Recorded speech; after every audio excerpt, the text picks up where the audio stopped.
Welcome to Scene Invaders. You got Dan and Xander here, and today we're here to talk Murderbot episode 3 called Risk Assessment. Now, Xander, before we get into it, there's a big part of this episode I want to talk to you about, see what you thought about it. But I was looking at a show that we covered previously that was also short, which was Sugar. It was fun, but those episodes were like 33 minutes. Now these are like 24. I feel like you need a little more. Like it's just like teasing you a little bit, right? I think I'm realizing that this is a movie that was in post turned into a show because if you times 24 by 10, we're pretty much, if you don't count the intros and the outros, it's like roughly 2 hours, which is like roughly a movie, which is probably what this should be, but that's okay. Yeah. It also kind of plays on the him liking like soap opera-ish style things, which were always back in the day, 22 minutes without commercials and all that stuff. So it feels like classic TV, but in a way that I don't miss. Yeah. Well, the big thing that, of course, the big part of this episode was the showdown with the other murder bots, whatever, the sec units. I guess their official name is sec units. There was some debate in our comment section on what to call them, and the book readers chimed in and said, no, call them sec units. So I guess we have to go by that. So he went in by himself to Delt Falls base, their habitat, right? He wanted to go in alone because he knew it would be dangerous. And he actually used a method from his TV show to make interference in the comms so they couldn't really hear him. And that was his idea. I love how he always goes back to the show. Remember early on in this episode, he's like trying to watch the show and people are talking to him and he's like, just let me watch my fucking show. Like he's just all about his TV show, which is great. Yeah, I love it. Yeah. He gets to the base, and I know this is at the end, but I don't want to talk about it now because it's a huge part of it and it's a huge cliffhanger. Everybody's dead. The whole Delt Falls survey team, they're all dead. And you see one sec unit is definitely dead. It was like exploded against the wall. And then he gets to another one where in his mind, he was like, I guess they killed each other at the same time. And no, one of them was alive, starts to fight him. And they did like, you remember those Robert Downey Jr. Sherlock Holmes movies? Remember those movies? Yeah. So how he could like predict what was coming and then he'd fight using that. I don't know if Sherlock Holmes is actually supposed to be a badass. Sherlock Holmes was highly proficient in cane fighting, boxing, swordsmanship, and bartitsu. That's right, he's smarter than you and he can kick your ass. But I thought those movies were pretty cool. So he does kind of that. He does kind of that thing with the sec unit, and even more, it's more advanced than him. But he knew what moves were coming, and he said it was already beat up a little bit, so that's why he was able to take it down. So he takes that one down, but then another one comes out of nowhere. So what are your thoughts on the cliffhanger first, and then second? Who hacked? Because someone hacked these sec units. Yeah, so it wasn't the same thing that he had done where he overrode his own governor module. I think that's what it's called. Yes, it is. I'm still sticking with the company is doing all this. They sent other sec units down to try and cover up some mistake or get access to something valuable. They talk about earlier in the episode how they're trying to prove that free colonies can be a thing.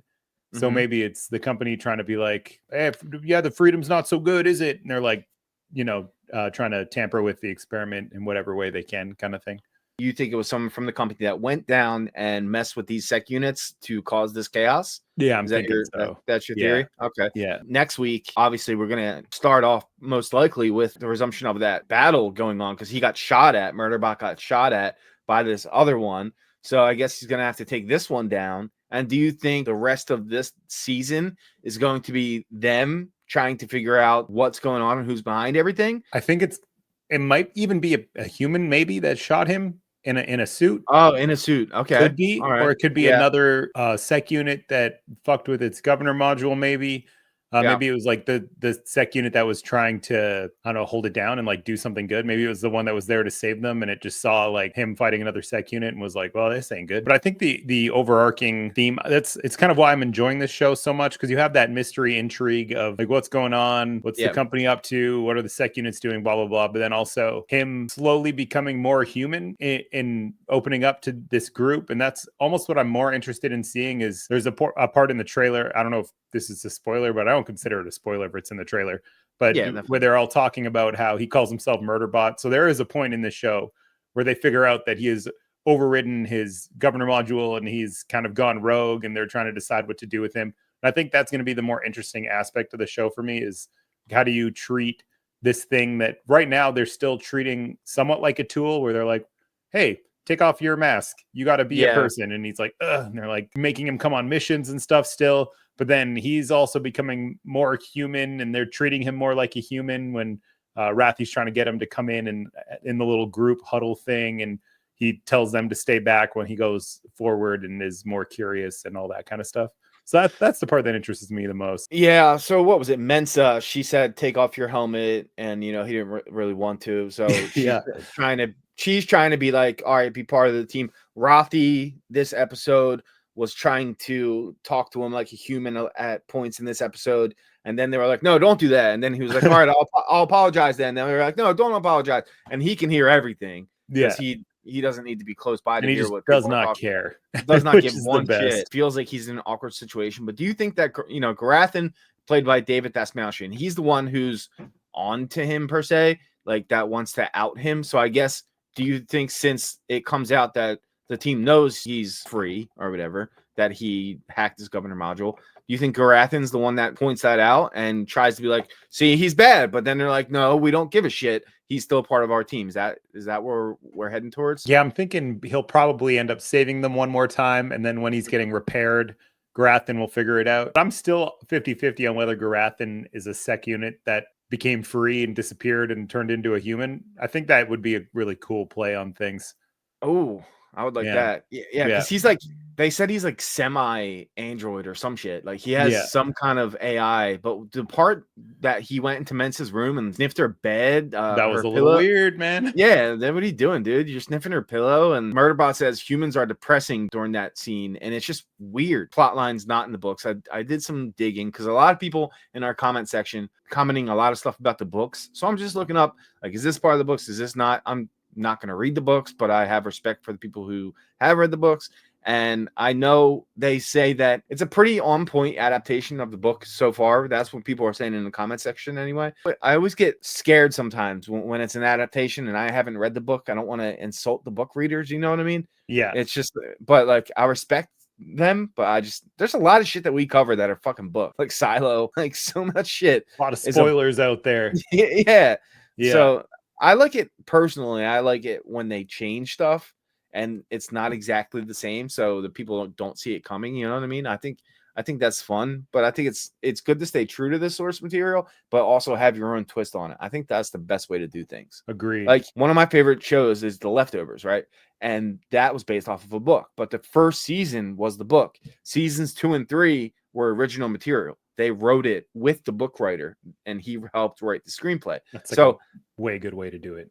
Yeah, that's a great way to do it. So it's like you have one piece that's the source material, and then you go on and make further stuff that's with the writer in mind, with the creator of the book in mind, so he has some say, but you get to take it in a new direction. That's what I kind of like. So I like when they do that. It's just like when you're watching a Marvel movie. It's like they don't have everything from the comics, but you have parts of it from the comics, and then that pisses people off. They're like, oh, that's not accurate. So you got to be careful. All right. So one of my favorite parts about this show is how Murderbot is just obsessed with watching his two shows, The Sanctuary Moon and Strife in the Galaxy. I think that adds such a fun vibe to the show where some people in our Discord, Eric, hey, Eric, what's up, dude? He doesn't like that it is trying to decide. He thinks it's trying to decide if it's comedy or serious drama or like serious sci-fi, and he's like, just pick one, pick a lane and go with it. I kind of like that they did both. Where are you at with that? No, I'm liking they did both. Like in its very nature, it's a comedic sci-fi show. Yes, exactly. I think it'd be hard to do this any other way because it's a show about like a sci-fi concept in which an android person robot thing becomes more human. The gray area of those two things is where the comedy comes from, and I think trying to do that without comedy would just be boring, like watching someone who's really analytical and also trying to be human. I really like how they play on the absurdity of being a human and the outsider perspective on like how ridiculous human behavior is, but then at the same time he's addicted like a human to these overly dramatic soap opera shows. Exactly. Yeah. And now that's the second time that he's pulled a strategy from his shows. Yeah. The one time he asked when the woman was hurt, where are you from? You know, stuff like that, like trying to calm her down. He got that from a show. And now he takes the interfering comms from the other show this time. And he says it while he's doing it. He's like, yo, I got that from watching this. And I think that's a fun way to do it. And I think Skarsgård, he's playing this very straightforward, but he's doing a good job of turning into more of a complex human, you know? Yeah. Because at first, remember the first episode, he was like, what if I just killed everyone? He goes through this scene. Yeah. Yeah. What if I just killed them all? Like that would even in this episode, there's that point where he's like, I could just jump out of the ship. Yeah, I could just see it. It's not my problem. Like, yeah. What am I dealing with this bullshit at all for? So I like that. And I think the fact that they're trying to make him part of the team so much, like they want him involved, they want the helmet down at all times. They like look at him, except Grathan. Grathan is always kind of the thorn in his side, trying to be like, oh, don't trust this motherfucker, all this type of thing. But everybody else, especially Mensa, the one in charge, she's trying to be like, no, we're a team and you're a part of this team. So I don't know. I like it. I like the way they do it. And I think it's fun. And I'm excited. We got 10 episodes, right? Yeah, I think it's 10. 10 episodes. So next week's going to be, could go one of two ways. It could be, like Xander said, that could be a human and he would realize that, oh, you're not my threat here and we're cool and let's try to figure out what happened together. Or it could be something, a threat that he has to take down, and then he has to bring this info to his team and be like, look, somebody mess with these sec units. Something's going on here. We got to figure this out. Like the company is up to no good. They took out this team and now everyone here is dead. Maybe there's a straggler that survived that wasn't on the ship. That would be an interesting plot point to bring forward too. I think that would be a neat way to do it. Be like, oh, this guy survived. This guy's got some information that now we know. So we'll see. But I think it's fun. It's a little too short though. I wish they were like 10 minutes longer. I could do another 10 minutes. Yeah. I also did notice, I went back and watched the trailer again after this episode. There is a whole character in the trailers that we haven't met yet. That is a part of the group. Maybe that's the person that is in this in the armor. suit. Yep. Yeah. All right. Theory. There you go. There's our theory for this week. Drop your theory. Sorry, this one was so late. We got a team member sick. We got some stuff going on, but we got this. Your friends and neighbors. We will cover the finale, even if it's just myself. We will cover the finale, and then we got this. And then in July, I looked it up. Comes out the same day as Superman, which hopefully we make a video on Superman. That would be cool.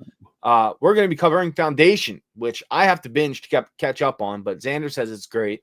So I trust him and I can't wait to see it. So yeah, we'll be covering that. If you guys got suggestions on what we should cover, drop them below in the comment section. Thank you so much for watching. See you next time. Later.